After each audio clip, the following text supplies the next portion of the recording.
s griehom se borim, ko s griehom se borim, ko s griehom se borim, sile Jezusa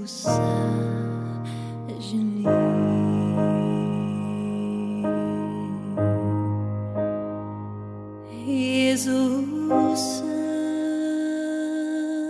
želim, Jezusa želim, pa svet ti prepustim, sile Jezusa želim.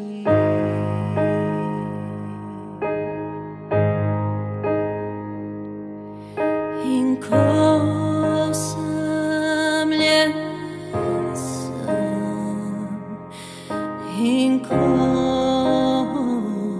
samljen sam, ko samljen sam, si Jezusa želim.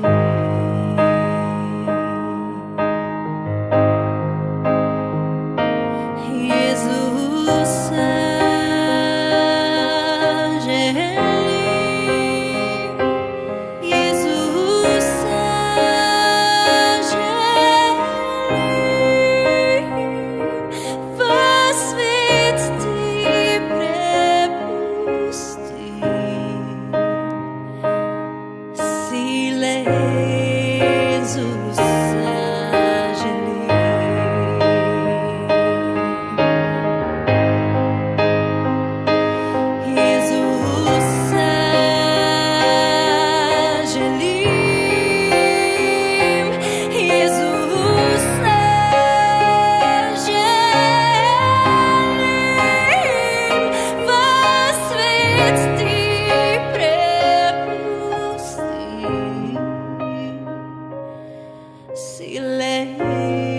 Jezusa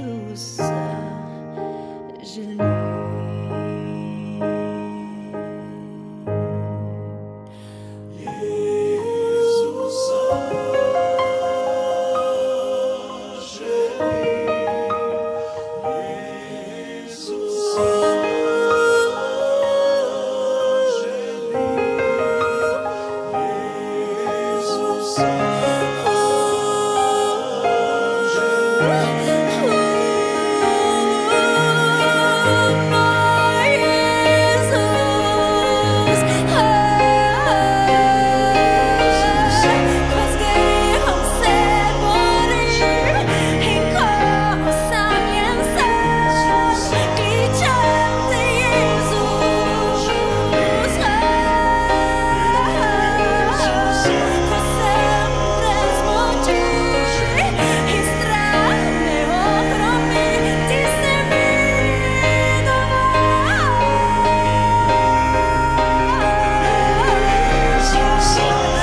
Ko nudan se zazrem,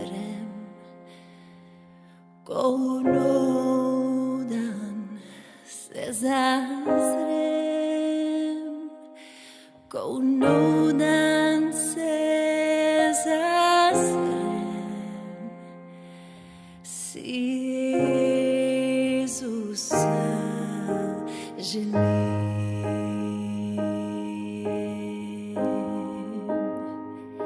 Jezusa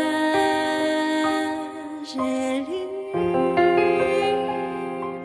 Jezusa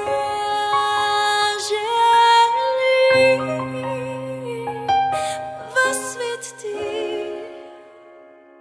prepustim sile Jezusa želim.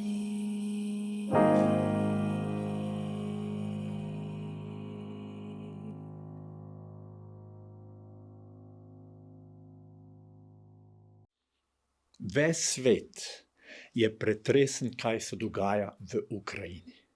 Res je težko gledati, da se lahko dogaja kaj takega v današnjem času. Mnogi pravijo, za vsem tem stoji politika. Vsaka stran ima svoje načrte in koristi. Putin pravi, da mora zaščititi svoj narod, ki trpi v Ukrajini. Ukrajinci pravijo, to je naša država, naš narod, naši otroci. To na koncu je vedno najbolj boleče trpljenje ljudi, nedolžnih otrok in smrtne žrtve. Rad bi, da danes pregovorimo o problemu človeštva, ki se tiče vseh nas in je mnogo večji kot vojna v Ukrajini. Za vodilo vzamemo primer, ko so Jezusa vodili na križanje. Za njim je šla velika množica, tudi žene, ki so se tolkle po prsih in govorile in jokale zaradi njega. Jezus pa se obrnil k njim in rekel: Hčere Jeruzalemske, ne jokajte nad menoj, temveč jokajte nad seboj in nad svojimi otroki. Glejte, prišli bodo namreč dnevi, ob katerih porečejo: blagor nerodovitnim in telesom, ki niso rodila, in prsim, ki niso dojile. Takrat bo začeli govoriti goram: padite na nas, in gričem: pokrijte nas. Preden so Jezusa križali, je bil zasramovan, bičan. Prišel je trenutek, ko so ga vodili na mesto križanja, smrti. Tukaj je bila tudi skupina žena, ki so jokale in bile žalostne, kaj se dogaja z Jezusom. Bile so zelo pretresene, ko so videle, kako so ga zasramovali, bičali, in zdaj ga čaka kruta smrt s križanjem. Nekdo, ki je učil o odpuščanju, ljubezni, mnogim pomagal, ozdravil, jih rešil trpljenja. Nekdo, v katerega so resnično imeli upanje, da bo prinesel boljše čase za izraelski narod. In zdaj gledajo, kako po krivici trpi in se uničuje njegovo življenje. Toda naenkrat pride do neverjetnega preobrata.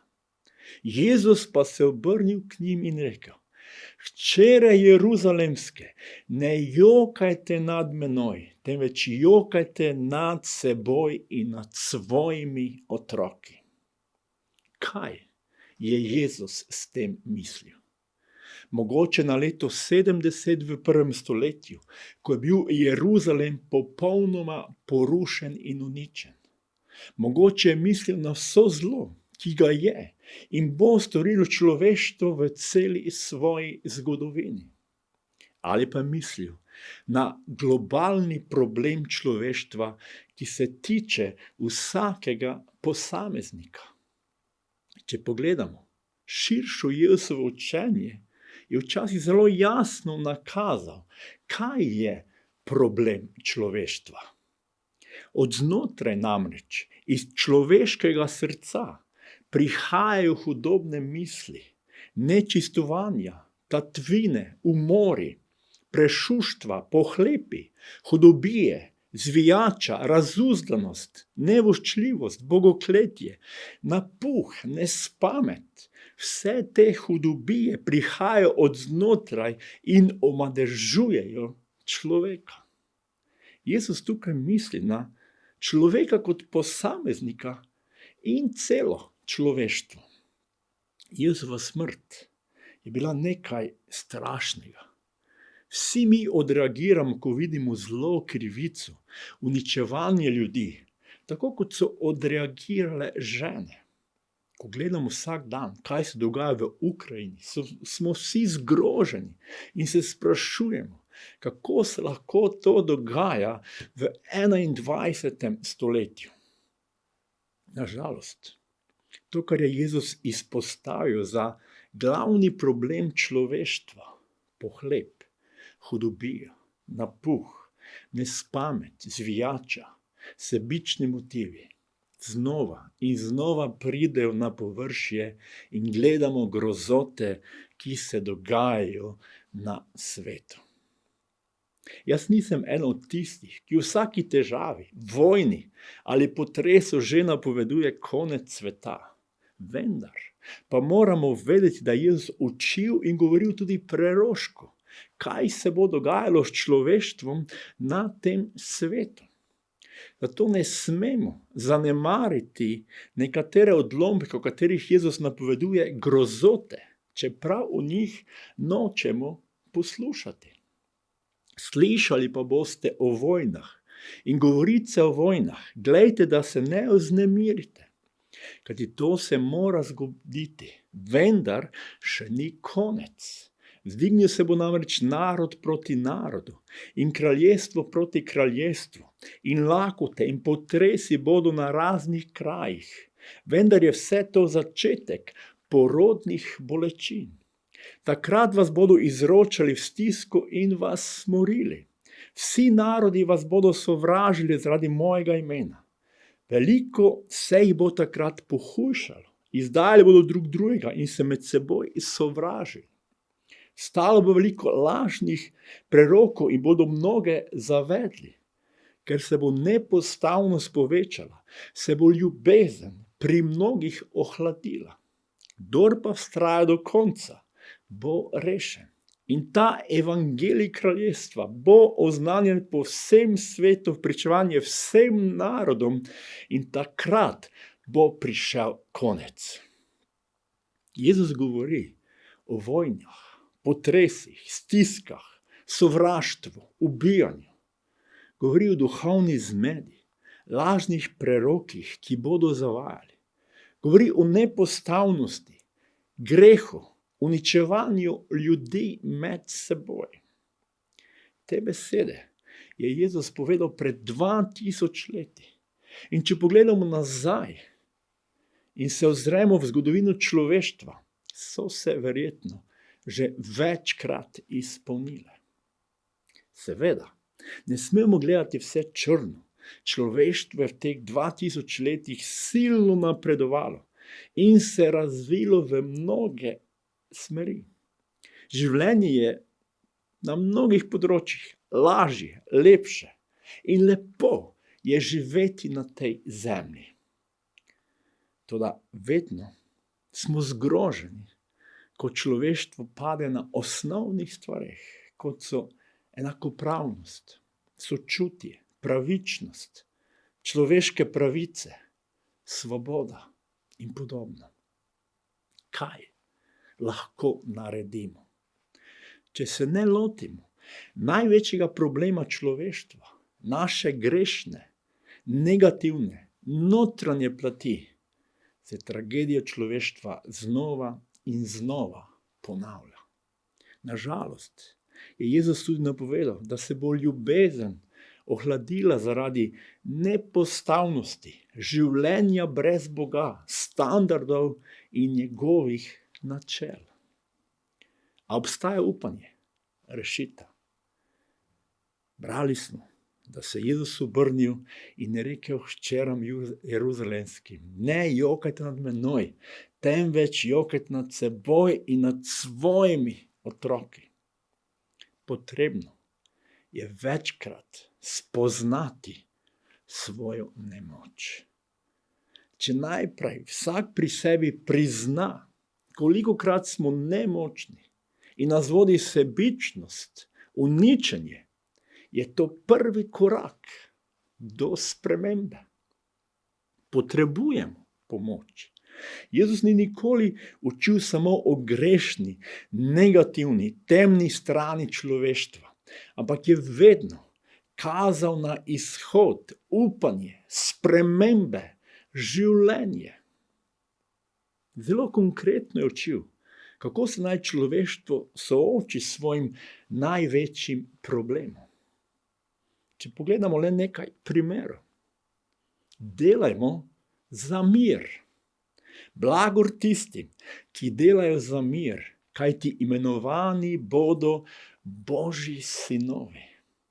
Naši motivi naj bodo usmerjeni v mir, pravi Jezus. Naše odločitve morajo temeljiti na miru, ko smo v konfliktu z ljudmi. In večkrat bomo v konfliktu. Toda učimo se delati za spravo, mir. Naše želje, motivi.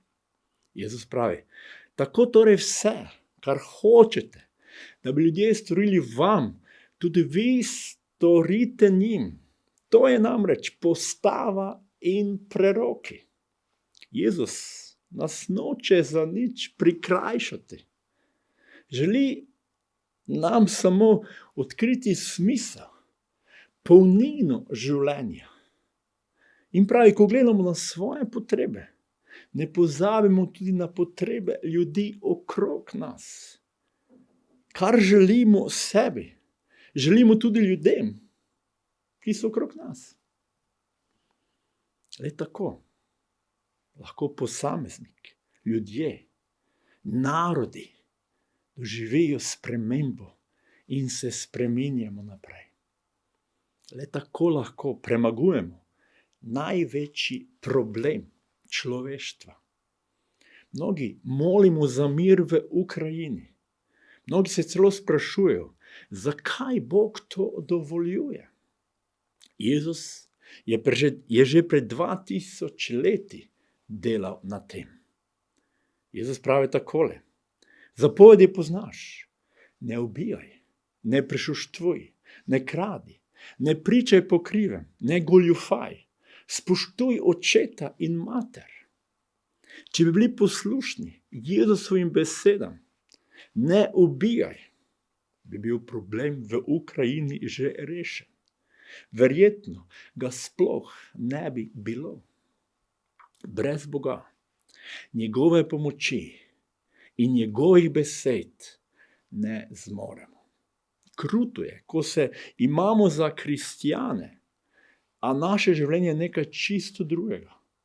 Jaz temu pravim, izdaja Boga.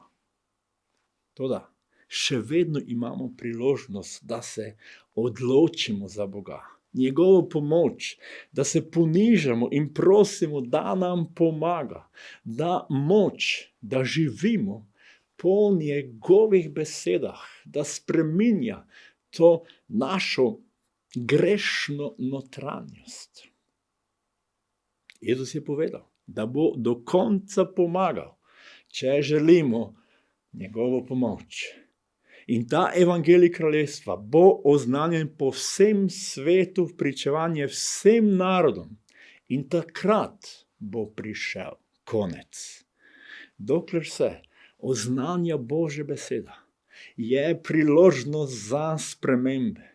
Evangelij je vesela novica, da Bog ljubi ljudi, da je Jezus umrl za naše grehe in nam želi odpustiti, ko pridemo k njemu, ko se vrnemo nazaj in mu dovolimo, da on dela spremembe v našem srcu, ljudeh, narodih.